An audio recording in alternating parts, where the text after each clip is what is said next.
বাংলাদেশের কোন যে সকল কুকুর কুত্তার লেজুটায়া পালাইছে এই সকল কুতাকে আর বাংলাদেশে ঢুকে দেওয়া হবে না। সেনা প্রধান বসে হাসিনার আর একটা গোলাম কুকুর, এক কুকুরের বাচ্চা দিয়ে আর এক কুকুরকে স্বাধীন করা যাবে না। আমরা যখন কুকুরকে দেশ ছাড়া করেছি, কুকুরের বংশ সহ উৎখাত করে দেশ ছাড়া করব। কুত্তা দিয়ে যদি দেশ শাসন করার দুরভিসন্ধি করা হয়, সেনা প্রধানকে বলছি আমরা লক্ষ লক্ষ আবু সাইদ বুক পেতে দিয়ে ক্যান্টনমেন্ট উড়িয়ে দেব। বাংলাদেশে কোনো ষড়যন্ত্র করবেন না। আপনার বেঁচে পালাবার কোনো জায়গা নাই। আপনার অপশন হচ্ছে দুইটা, বাংলাদেশের কারাগারে থাকবেন নাকি বেলজিয়ামের কারাগারে থাকবেন। আপনাকে সিদ্ধান্ত নিতে হবে, আপনার কবর কি বঙ্গোপসাগরে হবে না আটলান্টিকে হবে।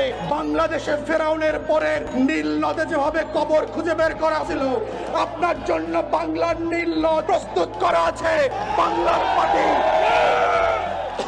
বাংলার মাটি ফেরাউনকে যেভাবে মিশরের মাটি নেয় নাই, বাংলার ফেরাউনকেও বাংলার মাটি কবর দিতে দেবে না। আপনার লাশ ভাসায় দেওয়া হবে, বঙ্গোপসাগরে ভাসায় দেওয়া হবে। আপনার জানাজা হবে না, গোসল হবে না, কেউ আপনার জানাজা পড়বে না। যারা শেখ পরিবার দালালদের জানাজা পড়বে, ওরা হচ্ছে বাংলার গাদ্দার ঘসেকে বেগম এবং মীর জাফর।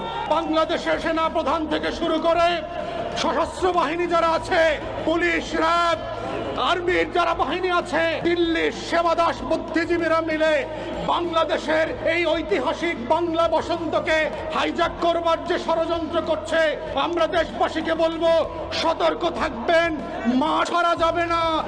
যেই প্রজাতন্ত্রের কর্মচারীরা আমাদের টাকায় অস্ত্র কিনে, বুলেট কিনে আমাদের হাজার হাজার মানুষকে গুম খুন করেছে, সেই সেনা প্রধানের হুকুমে বাংলাদেশ চলতে পারে না।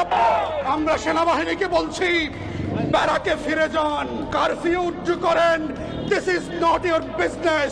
বাংলাদেশ এদেশের সাধারণ মানুষরা রক্ত দিয়ে স্বাধীন করেছে, রক্ত দিয়ে প্রতিহত করবে এবং লালন পালন করবে।